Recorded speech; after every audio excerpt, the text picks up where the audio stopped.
Hello लोगोफोर खुलुमबाय नोंथांमोन साफ्रोमखौबो आंनि बड' लेंगुवेज जेके इउट्युब चेनेलनि गोदान भिडिअ बरायनानै लाग्रोफिनबावबाय।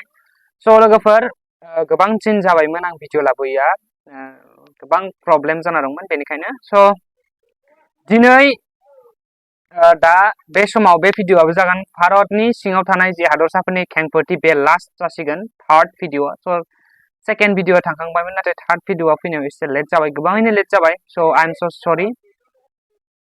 जों बेफोरबायदिनो जागायगोन जे हादरसानि मुं आरो राजथावनिनि मुं आरो बेनिफ्राय सोरगिदिं सिमानि मुं आरो जिल्लाया गंबेसे दं आरो बे माब्ला दाजादोंमोन बेनि सोमोन्दै सावरायगोन। स' फार्स्टआवनो दङ जोंहा तेलेंगाना रायजो। बे तेलेंगाना रायजोनि राजथावनिया हायदेराबाद आरो बेनि सोरगिदिं सिमाया 1,14,840 स्कुवेर किल'मिटार आरो बेवहाय गासै 50 जिल्लाफोर दङ आरो बेयो 2 जुन 2014 मायथाइयाव दाजादोंमोन। नेक्स्टआव जों नायनि पश्चिम बंग रायजो आरो बे पश्चिम बंग रायजोनि राजथावनिया जाहैबाय कलकाता आरो बे कलकातानि थामहिनबा पश्चिम बंग हादर, सरि नट हादर, स्टेट बा रायजो, बे रायजोनि सोरगिदिं सिमाया 88,752 स्कुवेर किल'मिटार आरो बेवहाय गासै 19 जिल्लाफोर दङ आरो बेयो 15 आगस्ट 1947 मायथाइयाव दाजादोंमोन बा थामहिनबा खालाराव दाजादोंमोन। बेनि उनाव दङ थार्डआव दिल्ली रायजो आरो बे दिल्ली रायजोनि राजथावनिया दिल्लीयानो आरो बेनि सोरगिदिं सिमाया 1,483 स्कुवेर किल'मिटार आरो बेवहाय गासै 9 जिल्लाफोर दङ आरो बेयो 1991 मायथाइयाव दाजादोंमोन। बेनि उनाव ब्रैथियाव दङ आन्दामान आरो निकबर।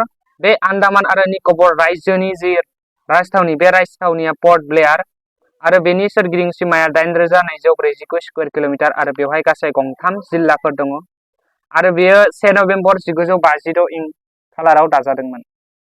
आरो नेक्स्टआव ब्रैथि थांबाय बाथियाव चन्डिगढ़ आरो बे चन्डिगढ़नि जे राजथावनि, बे राजथावनियाबो चन्डिगढ़ानो आरो बेयो 114 स्कुवेर किल'मिटारल', बिकज बेवहाय रायजो थामहिनबा सरि नट रायजो, बेवहाय डिस्ट्रिक्टआ गंसेल' दङ आरो बेयो 1992 मायथाइयाव दाजादोंमोन। बेखौ होनखांबायबो जानो हागौ। बेनि उनाव दङ दादरा आरो नागर हावेली आरो बे जिल्लानि राजथावनिया सिलबासा आरो बेनि सोरगिदिं सिमाया 491 स्कुवेर किल'मिटार आरो बेवहायबो गंसेल' जिल्ला दङ आरो बेवहाय बेयो 11 आगस्ट 1961 मायथाइ बा खालाराव दाजादोंमोन। दानिया फैनि जों दामान आरो दिउ जे रायजो, बे रायजोनि राजथावनिया दामानानो आरो बेवहाय गासै बेनि सोरगिदिं सिमाया 112 स्कुवेर किल'मिटार आरो बेवहाय गासै 2 जिल्लाफोर दङ आरो बेयो 30 मे 1987 खालाराव दाजादोंमोन। आरो नेक्स्टआव दङ लक्षद्वीप रायजो। बे लक्षद्वीप रायजोनि जे राजथावनि, बे राजथावनिया काबाराति आरो बेनि सोरगिदिं सिमाया 32 स्कुवेर किल'मिटार आरो बेवहाय गासै गंसेल' जिल्ला दङ आरो बेयो 1 नभेम्बर 1956 मायथाइयाव दाजादोंमोन। आरो जोबथि रायजोनि मुङा जाहैबाय पडुचेरी आरो बेनि राजथावनिया पडुचेरीयानो आरो बेनि सोरगिदिं सिमाया 429 स्कुवेर किल'मिटार आरो बेवहाय गासै 4 जिल्लाफोर दङ आरो बेयो 7 जानुवारि 1963 खालाराव दाजादोंमोन। आइ हप नोंथांमोना भिडिअखौ नायनानै एसेब्लाबो बुजिबाय, जायफ्रा मिथियाखैमोनबो मिथिबाय। थ' भिडिअखौ नायनानै जुदि मोजां मोनोब्ला लाइक, कमेन्ट, शेयार आरो चेनेलखौ गोदान लानानै चेनेलखौ साबस्क्राइब खालामना गालांनो थाखाय गुरै खावलायनाय जाबाय। नेक्स्ट भिडिअ थाबैनो लोगो मोनगोन। बाय बाय।